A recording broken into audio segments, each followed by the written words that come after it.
dramaturgy or the storytelling, as we understand it, is made up of all these different languages. A language of color, a language of movement that might exist like in a pencil or in a paintbrush or in a movement of a dancer, or the language of music, the language of light, the language, they're all languages. And what we are trying to do is really synthesize bits and pieces. So first establish the patterns on the floor, then establish your own closed and open. Then just walk the patterns? Yeah, but you can walk any of them, move around. Originally we had the idea that we would start with what is usually referred to as the production values.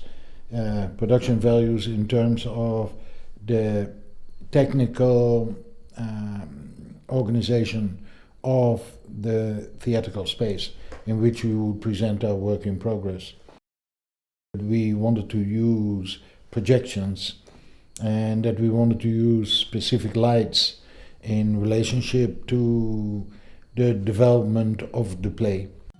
And then the next one is trying to pull one another out of balance. From this position or just there? No, from that position. So you have to get close to one another.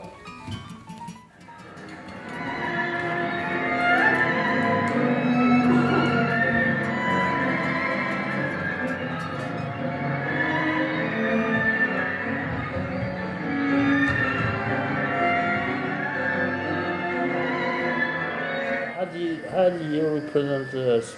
How do you make a space who can show or suggest different location without being too representative or obvious, you know? I think both of you are on the same principle though, which is that there are things, yeah, like the way I do it to you now, they are like that from the perspective of the audience, yes? We couldn't get the space organized technically ahead of time so that we could work in it all of the time and experiment with these technical things. But what we did manage to do, thanks to Linda, was that we started working from the costume.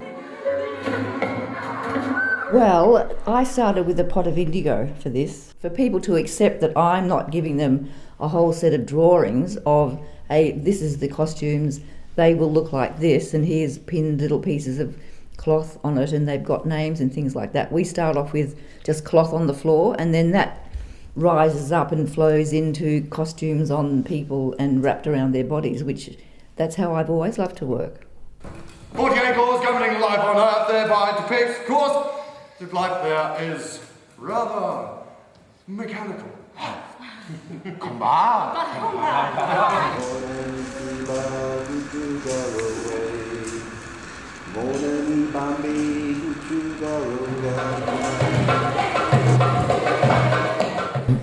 In Japan, like the reference of Ron Edwards, they wear a certain outfit so that they can be recognized by the general populace as being a pilgrim going from temple to temple. So then we started thinking, okay, people who relate to the outside world by saying that they themselves don't really have material needs. And it could be Indian, suddenly it could be Muslim, it could be Buddhist because of that, but it's really amazing how you just flip something slightly differently and you get a whole other country or tribal costume. I quite like that. And I think where we were at that point of presentation was that we had everything in there. Yeah. And now, rather than, because it was the presentation, go, oh well, we better not put everything, it was like, put it all in, and now we can go, okay. Dynamics of the energy that's being created inside, and they become kind of interrelated. Also the speaker boxes were all around, in a way, around sound. So it came from different angles, while there was live sound happening over here, and pre-recorded sound coming out of there. So all nicely dynamic, but very compressed. Do you like the blue light behind?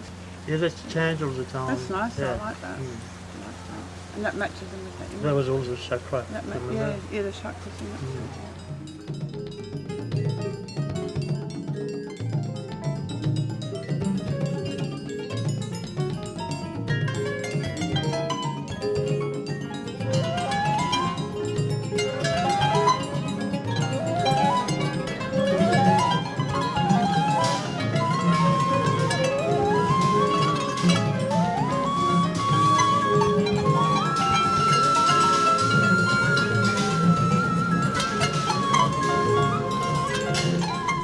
looking forward to having Fleeting World produced next year, both in Cairns and in Brisbane.